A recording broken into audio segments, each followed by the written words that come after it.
బిల్టన్ మనం breaking news చూస్తున్నాం. తెలంగాణ రాజముద్రలో చార్మినార్ చిహ్నాన్ని తీసేయడాన్ని నిరసిస్తూ BRS working president KTR Charminar ముందు ధర్నా చేశారు. రాజముద్రలో కాకతీయ కళాతోరణం చార్మినార్ను తొలగించడాన్ని తప్పుబట్టారు.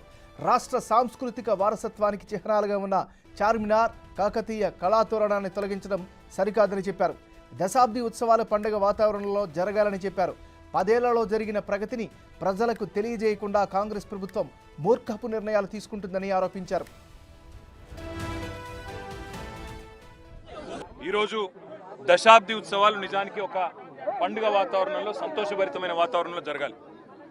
మరి 10 ఏళ్లలో సాధించిన ప్రగతిని కాదని, 10 ఏళ్లలో జరిగిన పనిని కాదని, అభివృద్ధిని గుర్తించలేని ఒక మూర్ఖ మొండి వైఖరితో కేవలం కేసీఆర్ గారికి పేరు రాకూడదు, కేసీఆర్ గారి పేరు వినబడకూడదు అనే ఒక మూర్ఖపు ఆలోచనతో కాంగ్రెస్ ప్రభుత్వం ఏదైతే ఉందో ఇవాళ గత 10 ఏళ్లలో జరిగిన ప్రగతిని కానరానియకుండా, గత 10 ఏళ్లలో జరిగిన పనిని కానరానియకుండా కొన్ని మూర్ఖపు నిర్ణయాలు తీసుకుంటా ఉంది. అందులో ముఖ్యంగా ఈ రేవంత్ రెడ్డి ప్రభుత్వం వచ్చిన తర్వాత తెలంగాణ రాష్ట్ర రాజముద్రలో తెలంగాణ వారసత్వానికి, తెలంగాణలోని గొప్పతనానికి, ఇక్కడి సాంస్కృతిక చిహ్నాలకు గొప్ప సింబల్గా ఉన్న హైదరాబాద్ అంటేనే ప్రపంచవ్యాప్తంగా ముందుగా గుర్తొచ్చేది చార్మినార్.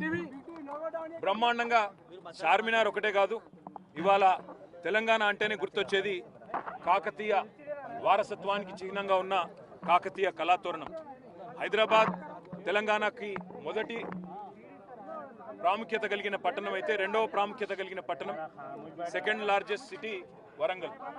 అదేవిధంగా ఓరుగల్లు సామ్రాజ్యానికి, అదేవిధంగా మన సాంస్కృతిక వారసత్వానికి చిహ్నాలుగా ఉన్న కాకతీయ కళాతోరణాన్ని, చార్మినార్ను తొలగించాలనే మూర్ఖపు నిర్ణయం ఏదైతే ఉందో ఈ ప్రభుత్వాన్ని, దీన్ని మేము తీవ్రంగా నిరసిస్తున్నాం, తీవ్రంగా ఖండిస్తున్నాం. చార్మినార్ను తొలగించడము అంటే ప్రతి హైదరాబాద్ని అవమానించడమే, ప్రతి ఒక్కరిని కూడా తప్పకుండా అగౌరవపరిచినట్టే అవుతుంది.